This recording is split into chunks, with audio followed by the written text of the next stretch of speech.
Welcome back to Inner Work with MaryAnn Walker. This is a space where empaths, highly sensitive people, and recovering people pleasers learn to reclaim their energy, speak their truth, and live more authentically.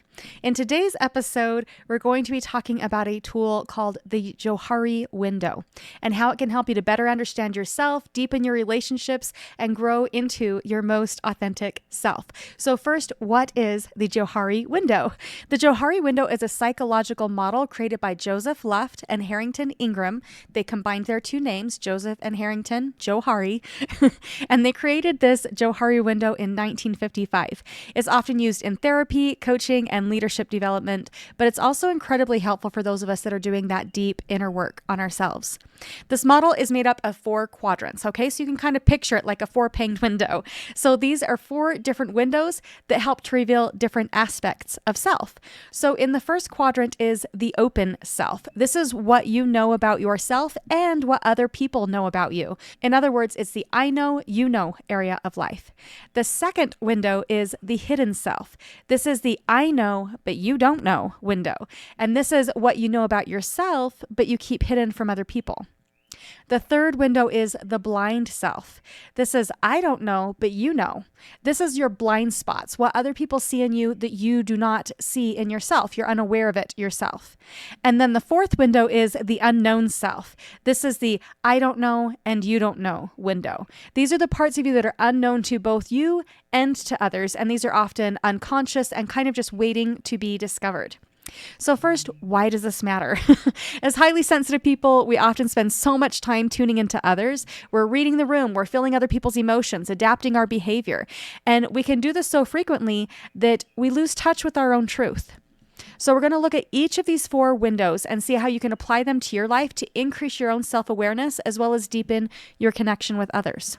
So first, let's talk about the open self, the I know, you know window. This is where authentic connection happens. It's you're connecting as you are revealing yourself. And this includes your values, your personality, and the things that you're comfortable sharing with other people. So maybe you're sharing that, oh, I'm a really deep feeler, or I need time to recharge. You're clearly communicating it in relationship so that you both know what it is that's going on for you. And when you're able to expand this quadrant by being open with others, then you allow more of your true self to be seen and accepted. And I get it. Sometimes it can be scary to put yourself out there, but it's in this window where all of that connection really happens. So think for a moment about something that everybody seems to know about you. What is it that they have to say about you? And this can often be revealed through gift giving sometimes. In fact, I was talking with somebody recently where they said, I really want to get a gift for this new friend of mine, but I just don't know what to get her for her birthday. I'm like, okay, well, what does she like? Well, I know she likes hot dogs, but that seems like a strange thing to gift somebody. So it can be interesting and revealing as to how connected you feel in relationship when you know what it is that they like or don't like or who they actually are. So kind of notice, okay, well, what do people know about me? Do they only know that I have a plant collection, or do they know other things about me as well? And that can still be connective, right? We can still connect on the things that we love, like hot dogs and plants, but get curious about what is it that people know about me? Now, for me, everybody knows that I'm a life coach and that I have a podcast. I've made a point to have that be a part of my introduction. So when somebody asks me what I do, that's one of the first things that I tell them is, yeah, I'm a coach, I have a podcast, this is who I help. And that might lead to additional questions that can deepen that understanding. So they might say, okay, well, who do you coach? Okay, well, what does that mean? What does coaching do? How do you help people? But my career is something that everybody knows about me and that I know about me. The people that are a bit closer to me, not acquaintances, but my friends, they're going to know a little bit more information about me.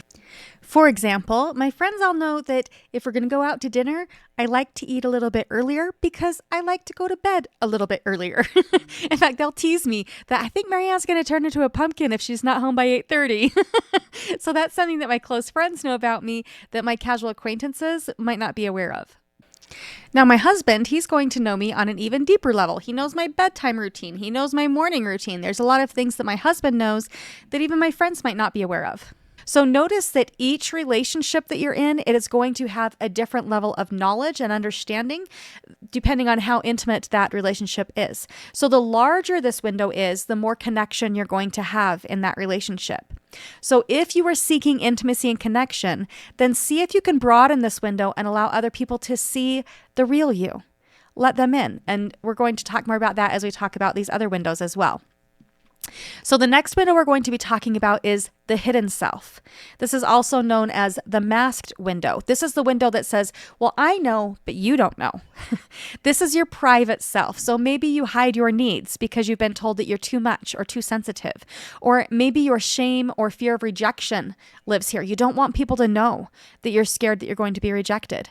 And as you do your own healing work, then you're slowly able to bring these hidden parts out into the open with safe people, so that you can be more fully known and fully loved. So these may be positive or negative things that are in this space where I know, but you don't know. So for example, maybe some of the things that you don't want people to know about are your fears, your past hurts, the mistakes that you've made. But maybe you're also limiting them from knowing what your hopes and dreams are. So yeah, they're not going to be shaming you, but they also can't celebrate you unless you're willing to bring those things into the light. Additionally, shame likes to hide. It wants to remain hidden. But when you're willing to share those parts of yourself, even those parts that are scary to share, then you're able to find that true connection, and it helps to minimize that shame. So these are things that you might be keeping secret, sometimes either due to shame or maybe just a lack of uncertainty as to how they're going to be received. There's a little bit of insecurity around it. I know that for me, sometimes I get embarrassed when I see old social media posts. I'm not going to be resharing them. I look at my past self and I think, oh my goodness, I can't believe I posted that publicly. I can't believe I said that. And I might be really embarrassed about my past. And it might be a hard thing for me to admit to people that, yeah, you know what? I used to be pretty emotionally immature myself. That can be a hard thing to acknowledge. Or maybe when I'm working on a project like I am right now, then I might be more selective about who I choose to share it with. And so in some circles, then yes, it's going to be something known between the two of us, but I might choose intentionally to keep things a little bit close to my chest until I'm ready to share them. For example, when I started recording this podcast, I had recorded 7 episodes before I told a single soul about it. I hadn't even shared my intro music with anybody because I knew that I wanted some time to gain some evidence for myself that this podcast would be a viable product. And I worried that other people's opinions would squash my dream before it had even had a chance to take flight. So I was very selective in who I chose to share it with and when I was ready. So you get to decide who it is that you share things with, and it's okay to be selective. But just notice if you're spending a little bit too much time in this space, assuming that other people should know something. For example, maybe you think they should know what it is that you need right now. Now, when you're super sensitive to other people's needs, it's really easy to assume that they will be equally sensitive to your needs. But they don't work the same way that you do. And they might not know what it is that you need. So be willing to bring things out into the open that are a little bit secret here, right? And just shed some light on those things so that you can increase that connection. All right, now let's talk about the blind self. This is our blind spots. It's, I don't know, but you know, okay? So there's people around you that might know things about you that you don't even know. And this is where it gets a little bit tender, is this quadrant represents things that other people see in you that you do not see in yourself. It requires a lot of vulnerability to admit that there are things that other people might know about you that you don't know about you. So maybe people are experiencing you as being overly accommodating. Even though you believe that you're just being helpful, they might feel like you're stepping on their toes. Or maybe your anxiety is looking a little bit more like anger, and they have no idea how to navigate that. It can be uncomfortable to receive feedback here, but it's also where the real growth happens. This quadrant may include positive or negative things about you. For example, maybe everybody in the restaurant can see how obnoxious that customer is acting towards the server, but the person that's being cruel to the server, they don't see it in themselves. They don't know how it is that they're coming across. Or maybe the person telling that really inappropriate joke, they don't understand why they're getting weird glances and side eye from people, but it's really obvious to everybody else that that kind of a joke just isn't funny. Now, on the positive side, maybe other people see your incredible potential, and that's something that you have a hard time seeing in yourself. So you might need a friend or a coach to help you to see these parts of you. When my daughter started up at the local college, then she took an interest test to see where her strengths might be and gain a little bit more direction. It helped her to see what strengths she might have that she was unaware of. She had no idea what it was that she should major in, but having helpful advisors around, they were able to help her to see what her strengths were, to help her to see better what career fields may be able to fit her natural gifts. Or maybe on a coaching call with your awesome coach, MaryAnn, she might reflect back to you, hey, did you know that you're a nature empath? You're highly attuned to the natural world around you. You find solace in nature, you have a strong connection with animals, and you're more susceptible to those shifts in nature, like weather. Did you know that about yourself? And this might come as a surprise to you. You might go, I didn't even know that that was something that was possible. No, I didn't know I was a nature empath. Maybe you don't know what a difference you've made in someone else's life. You might not know this until they tell you. These are the personal blind spots that can really shift our perception of self. A friend and listener recently lovingly let me know that I still seem to struggle with receiving help. This is something I've really tried to work hard on, but it was really interesting to see that as much as I thought I'd experienced growth there, that there are still some places in my life where I resist receiving help. And it was very beneficial for me for her to give voice to that and to let me know that, because I didn't see it in myself until she brought it to my attention. It can be a little uncomfortable at times to receive feedback, but it can also really expand our growth. One more little side story. I didn't realize how often I was using certain filler words and phrases here on the podcast until my brother pointed it out. And because of his help and his insight, then I've been able to continue to work on dropping those filler words, and so I can just speak with a bit more clarity here. It was something that he knew, but I didn't know. But it was very valuable information to have once it was moved into the now I know and you know window. All right, so now let's talk about the unknown self, the I don't know and you don't know window. This part's just a mystery. These are the things that are yet to be discovered, and this might include your unconscious beliefs, your potential, your past wounds that you haven't yet uncovered. And over time, then these unknowns, then they can become known and they can completely transform you. And while this window can feel a little intimidating at first, knowing it exists can also open you up to possibility, because now we know that there are things that are yet to be discovered. So for example, I remember being asked once if I liked sushi. Now at this point in my life, I hadn't had sushi yet. It was something that was yet to be discovered. So neither me nor the person that was asking knew if I liked sushi or not. Be open to discovering new things about yourself and those around you, and be curious about what it is that you don't yet know about yourself. One of my favorite scenes from Runaway Bride, and I talk about this scene all the time on the podcast because I just love it. But at one point in that movie, then she's presented with eggs in all the different ways. She had been accommodating and thinking that she liked her eggs the exact same way that her partner liked them. And so that shifted and changed depending on what relationship she was in. She didn't actually know what kind of eggs she liked. And so now she was able to sample each of the eggs and figure out how it was that she did and did not like her eggs. Sometimes my listeners like to stay in the I don't know box because it feels safer to let somebody else take the lead. It feels safer to let somebody else make those decisions for us. But it's also extremely self-limiting. So they might be saying things like, well, I don't know where I want to eat. I don't know what I like to do for fun. I don't know what I like to do for my spare time. I don't know how I like my eggs. I don't know what I want to do when I grow up. And staying in I don't know, it keeps us stuck and stagnant. So shift that stagnant energy into a playful curiosity. You'll be surprised how much looking through this window and finding questions to ask and uncovering new things, it can really help you to self-differentiate. It can help you to find your voice and your passion rather than piggybacking the voice and passion of others. So let's talk about 3 ways to use the Johari window to help to support you on your healing journey. First, get really curious about your hidden self. What parts of you do you keep hidden because you're afraid of how they'll be received?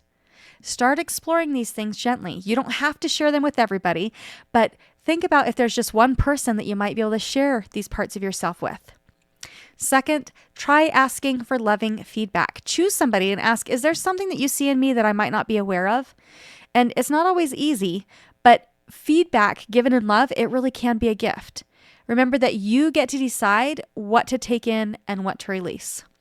And then my third tip is embrace the unknown. You don't need to have all of the answers right away. Trust that your deeper truth will emerge over time. Your intuition, your dreams, your body sensations, all of those can offer clues to the parts of you that are waiting to be revealed. So your challenge for this week is first to think of somebody right now who you could share this episode with. Somebody who you might feel safe opening up to and working to intentionally broaden your I know and you know window with. Now, just to give you an example of what this might look like, this last week I met with a group of absolutely beautiful women. There were 12 of us, and I was only familiar with 2 of them before we got together, but we had such a beautiful and connective evening together. Our hostess asked us to share 3 things. So we set a timer, we went around the room, and everybody shared 3 things. So first, we shared something that we're celebrating. Second, we shared something that we're working on. And third, we shared something that the group might be able to help us with. We were able to ask for help and support. And it was absolutely beautiful to see the level of vulnerability that was shared in that space. And also, it was incredible and inspiring to feel that deep sense of connection with these women. I feel like I could turn to any of them right now for help and support. And it's all because of just having one deep and meaningful conversation where we now know each other on a deeper level. We know what we're celebrating, we know what we're working on, and we know what help we need. And those are 3 very powerful things. So your challenge is to pick one friend to share this episode with, and then meet up for lunch and share the answers to those 3 questions and see how it shifts your relationship and how it deepens that connection. Now, if you would like to take this a little bit further, I encourage you to journal on these different parts of the windows, right? Journal on all the different windows. So here's some prompts that might help you. Have you ever had a new experience that taught you something new about yourself? Where do you feel strong and clear? And where might there be more room for growth and curiosity? What is something that was once hidden that you would like to make known to others? What is something that you're just now discovering about yourself, and how can you nurture this new part of you? Now, if this episode has sparked something in you and you're ready to explore the hidden, blind, and unknown parts of yourself, I'd love to help you. And I hope that you'll consider joining me in a coaching session. My 6-week packages are designed specifically for highly sensitive people like you who are ready to stop shrinking and start thriving, all while coming to know themselves and love themselves more deeply. So you can click the link in the show notes to book your free consultation call and see if we might be a good fit for each other. Also, if this episode spoke to your heart, be sure to subscribe here so that you never miss a new one. And if you know somebody who would benefit from this, please share it with them. I would love to grow this community. All right, I hope you have a great week, and let's talk soon. Bye now.